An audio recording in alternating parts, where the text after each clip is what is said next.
Hey everybody, Dr. G here. I'm a clinical and forensic psychologist as well as a body language expert, and today we're going to be analyzing more evidence from the Epstein cover-up as well as body language from various people, including President Trump. Before we get started with this, a couple of quick things. One, I wanted to make sure you know this is not a psychological evaluation of any kind. These are just my opinions.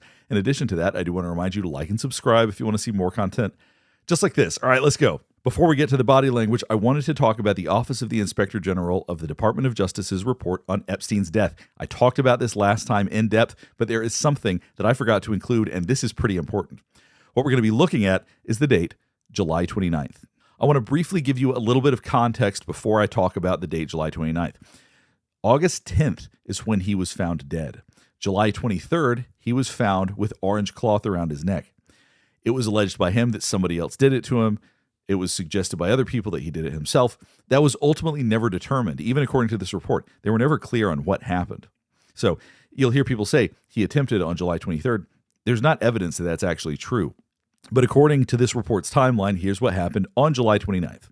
Psychology department staff determined that Epstein can be released from psychological observation and transferred back to the SHU, Special Housing Unit. That's what SHU stands for. All right, so keep in mind, on July 29th, he was released from observation. Let's see what else happened on July 29th. Now, before I read this quote, I want you to keep in mind there were two DVR systems that all of the security cameras were attached to. It was like 150 security cameras, DVR1 and DVR2. They were recorded at one or the other. All of the cameras on Epstein's block, all the ones around his cell, were on DVR2. Okay, I want you to keep that in mind. Now, this is a quote talking about the electronics technician that came the same day that his body was found. Later that day, he was asked to pull potential video from cameras located in and around the SHU. The electronics technician eventually determined that most of the cameras in the SHU area were assigned to record to DVR2. While the cameras assigned to DVR2 were providing live video streams on August 9th and 10th, 2019. And what that means is that on the cameras, like if you were looking at security cameras, there would have been a feed, but it would have not been recording to anything. It wouldn't save anywhere. No recordings from those cameras were available due to the DVR2 hard drive issue, which the FBI later determined had occurred on July 29th, 2019. So what are the odds? Jeffrey Epstein is going to be released back into the SHU, and all of a sudden, the cameras no longer work, and they continue to not record until after Jeffrey Epstein's death. He died on the 10th, so keep that in mind. Now, something else I want you to think about, just in terms of the technology of this, is that when DVR systems are not functional, because I researched this, it will say no hard drive, no disk, data corrupt, system failure. It will tell you on the screen that it is not working. Also, there can be physical things like lights that come on. There are a million ways to tell that it is not recording, that it is not properly working. So the idea that this went unknown for a couple of weeks is pretty wild. Now, there is a ton of information in this report, and there's all sorts of really strange inconsistencies. Like at one point in the opening summary, it says that the correctional officers never got up from their seats the whole time, and they were up and about. We can watch it with our own eyes, and it even talks about it in this report. So the report's all over the place. But if there are things that you want me to analyze, if you want me to go through and talk about every last thing, I can do that. It might feel a little bit tedious, but I can cover every single inconsistency through this whole report because I've gone through and analyzed all 128 pages. As a forensic psychologist, unfortunately, I know how much someone can learn about you by tracking your data online. I've been involved in cases where I've seen it directly. There's an incredible amount of information out there if you haven't managed it yet. That's why I use Incogni. Right now, hundreds of data brokers are quietly collecting and selling your personal info, your name, address, shopping habits, even sensitive data. So what Incogni can do for you is they step in and they fight back. They contact these data brokers and they demand that your information be deleted, and they don't stop until it's gone. It's fully automated, it's legal, and it works. I started getting confirmation emails within days of using Incogni, and I was shocked at how much relief I felt because I just didn't know how much information was out there. The reality is, if you're online, your data's out there, and Incogni is the easiest way to take control of it. Take your personal data back with Incogni. Use the code DrGDeal at the link in the description and get 60% off an annual plan. So go to incogni.com/DrGDeal and take your private information back. It's time these data brokers no longer had access to you or what is yours. Keep it private. All right, let's get back to the analysis. Now we're going to watch President Trump responding directly to questions about Pam Bondi. Mr. President, your daughter-in-law said that there should be transparency in the Epstein case. Do you agree with her, sir? The Attorney General's handled that very well. She she's really done a very good job. And I think that when you look at it, you'll understand that. I would like. Now, one thing you're already noticing is he's not talking at all with his hands. When he really wants you to hear something, when he really wants to emphasize something, he pulls his hands out. He gets very emphatic. Right now, you're not seeing any of that, which means that he wants you to hear what he's saying, but he's not putting a lot of feeling behind it. And because possibly he doesn't want this to be focused on like many of the other things that he talks about. I'd like to see that also. But I think the Attorney General, the credibility is very important.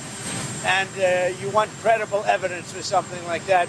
And I think the Attorney General has handled it very well. How many more states? Honestly, the Attorney General briefed you on the DOJ and FBI.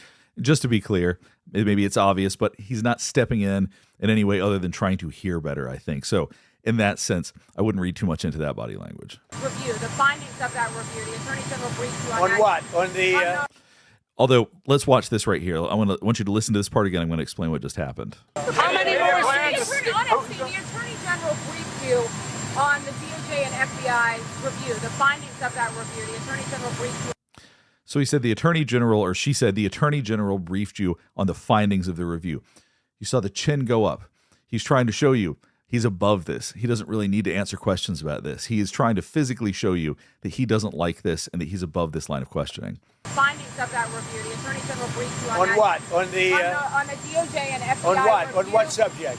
Epstein. Okay. On Epstein. Of the And I've talked about before how relationships are important to him. You can hear he sounds more curt than usual. He sounds a little bit irritated as he's being asked this.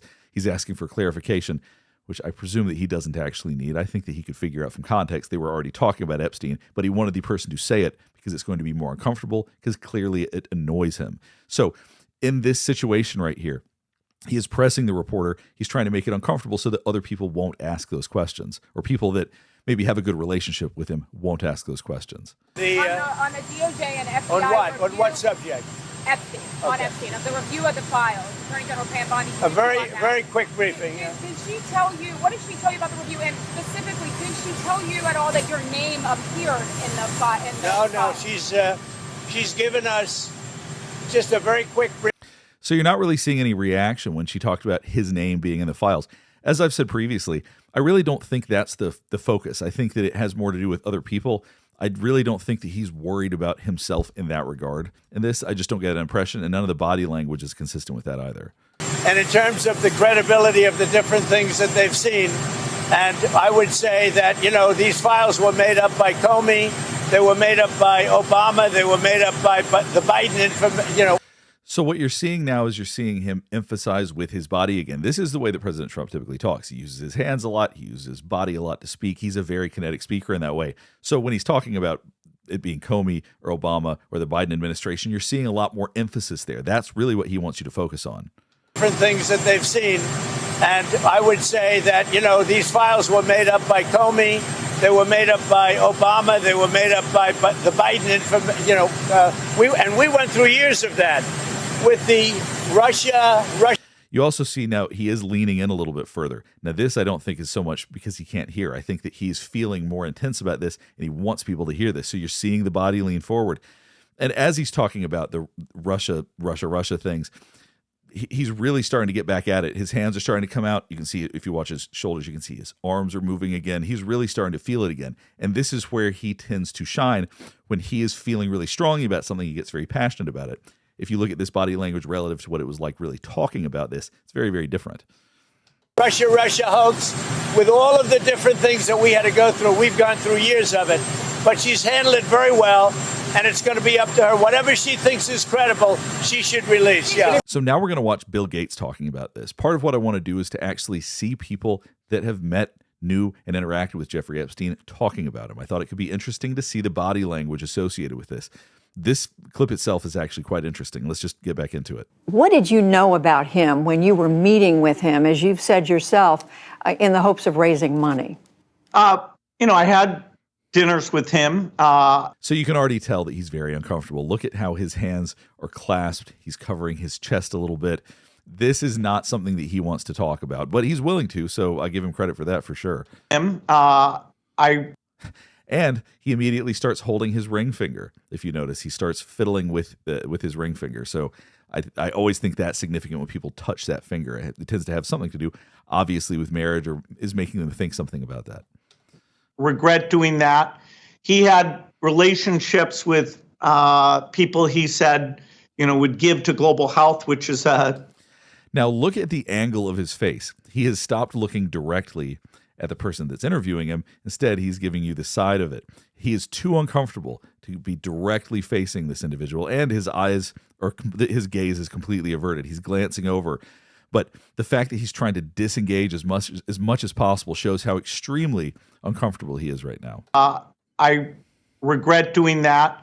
He had relationships with people he said, would give to global health, which is a interest I have. Not nearly enough philanthropy goes in that direction. And look, he just continues to clasp his fingers together. But you can feel the discomfort in this video. Those meetings were a mistake. They didn't result in what he purported.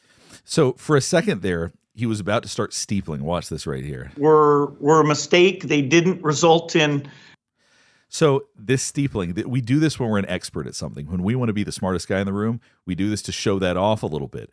But he's not feeling confident. Maybe that's something that he's used to doing, but he's feeling so uncomfortable here he can't confidently steeple. So as you can see, it collapses very, very quickly. What he purported, and I cut them off. See, instead he's rubbing his fingers together, trying to stimulate himself because this feels so uncomfortable. They didn't result in what. And when he said they didn't result when he opened his arms up like that, that's probably very true, is that these relationships did not result in him getting funding or money from what he was hoping from Jeffrey Epstein or his associates. He purported, and I cut them off. That goes back a long time ago now. So there's nothing. See, you can see he looked up when he said a long time ago. He wants you to think about just how far away this is. This isn't recent. This is a long time ago. So he's trying to illustrate that with his body. They didn't result in what he purported, and I cut them off. That goes back a long time ago now. So there's nothing new on that. It was reported that you continue. And you could see, watch his mouth. Time ago now. So there's nothing new on that. So there's nothing new on that. He's pursing his lips. He's partially showing disapproval and also saying, I'm not saying anything else. So there's a lot that the mouth is saying right here. It was reported that you continue to meet with him over several years. So she said several years. You immediately saw a head shake no. He's trying to disagree with that idea. And that, in other words, a number of meetings. What did you do when you found out about his background? Well, and, I've said I regretted having those dinners. And there's absolutely nothing new on that. And that's very true. If you watch his hands, watch this. Well, so he's basically saying, I don't know. I don't know what to say right now. That's what he's trying to express. And, I've said I regretted having those dinners. And he's looking away. He's uncomfortable. But as he's saying, I regretted having those dinners. I believe that's true. I think that there's some really honest body language that he wishes he hadn't done that. There's absolutely nothing new on that. And you can hear him laughing through this. The discomfort is so elevated that he laughs in order to try to soothe himself as he talks about this. Is there a lesson for you, for anyone else looking at this? Well, he's dead. So, in general, you always have to be careful. Okay, hold on. We got to break this down. That was a pretty wild statement. And just to be clear, I do not think he was involved in Jeffrey Epstein's death in any way. I don't believe that's what this is implying, but I do think it can apply some other things. But I want you to hear the question, and then I want you to listen to the answer, because they're really completely unrelated. Is there a lesson for you, for anyone else looking at this? So is there a lesson for you or anyone looking in on this? Just to keep in mind, that's the question he was asked. Well, he's dead. So, in general, you always have to be careful. So keep in mind that the reason he said that is that's the first thing that came to his mind. We only say what's on our minds. So the idea that, is there a lesson to be learned? Well, he's dead. I take that as there's relief here. Let's watch his face and you'll see what I mean. In general, you always have to be careful. In general, you always have to be careful. You see a smile that comes with that. Like I said, I don't think of this as some sort of deviousness on Bill Gates' part that he was involved in any way, shape, or form. But I do think that he probably feels relief. I think that's what we're seeing right now. I'm seeing relief on his face after acknowledging that Jeffrey Epstein's dead when they're talking about lesson learned. Let's go back, watch this one last time. Is there a lesson for you, for anyone else looking at this? Well, he's dead. So, in general, you always have to be careful.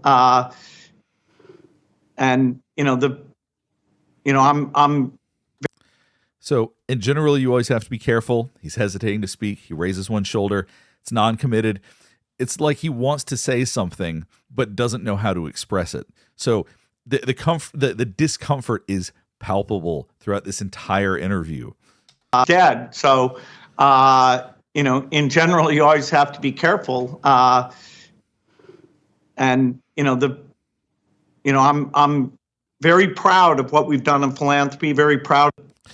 Similar to what you saw with Donald Trump a minute ago, even though the contexts are completely different. As he's saying, I'm very proud of what I've done in philanthropy. You see his hands come back out. He's trying to double down on this, make sure that's what you're focusing on. I'm very proud of what we've done in philanthropy, very proud of the work of the foundation. That's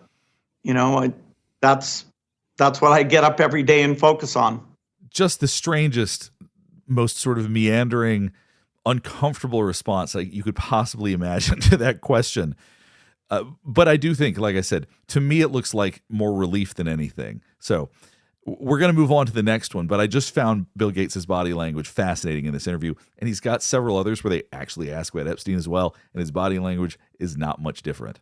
Now we're going to watch just a little bit of Jeffrey Epstein's deposition. We have very little of it, and the quality is pretty atrocious, but we're going to see if there's anything that we can glean from it. Your right hand, please. Yes. Do you solemnly swear the testimony?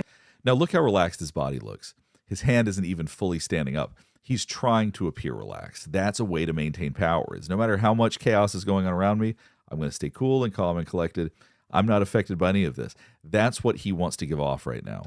You're about to give away the truth, the whole truth, and nothing but the truth to help you God. But watch his eyes when she says the truth. You see him blink a bit because he has no intention of being fully honest.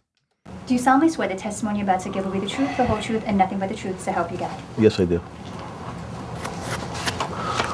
But see all of these little gestures, scratching his chin, he's taking deep breaths. He's trying to appear as relaxed as possible, which is smart in a situation like this. It does give off a sense of power. It does make people in the room question whether or not they're getting to you. Could you please give us your name? Jeffrey Epstein. You'll also notice how he's holding on to his glasses. Now, not everybody that holds onto something like a pen or glasses or whatever is being deceptive, but people that are going to be deceptive love having props. It helps them feel calmer. It makes them more confident when they're lying. So I'm not surprised at all that right now that's his initial position, even though he's ultimately going to put them on. Is it true, sir, that... Immediately, you're seeing contempt. I mean, immediately, as soon as that attorney starts speaking, he puts contempt right across his mouth. Now, typically, emotions are both sides of the face. Contempt is the one exception, so it's really easy to spot when people are feeling contemptuous, and he's not trying to hide it. He wants you to see that he's feeling contempt here. Is it true, sir, that you have what's been described as an egg-shaped penis? Form, vague, indefinite, and I'm going to give you the first one of Mr. Cuban. So as you can hear, the attorney is asking him questions that are clearly meant to agitate, and it doesn't actually seem to be visibly working. He's not showing much body language that is bothering him. Now you're seeing his neck tucked down because we do that to keep ourselves defended. We're vulnerable when we show our necks. So right now there's some defensiveness. I'm not sure that question specifically was one that actually bothered him that much. Form, vague, indefinite, and I'm going to give you the first one of Mr. Cuban, that these types of questions are not only argumentative, but directed in a manner to embarrass Mr. Epstein. If you continue with this type of question, I'll adjourn the deposition immediately. Sir, according to the police department's probable cause affidavit, one witness described it as oval-shaped and claimed when erect it was thick towards the bottom but was thin and small towards the head portion, and called it. So clearly he's looking to others for backup. Questions like this, it's possible they could agitate him. I really don't think that they do. I think that he sees this as a great opportunity to deflect any sort of real response. So there's a mistake in asking questions like this. I think that the attorney was probably trying to agitate him. I would assume that's the case. I mean, it's clearly a pretty wild question to ask anybody. But as you can see, he's remaining calm throughout this. He stays defensive because he doesn't want to give up too much, but he's remaining calm.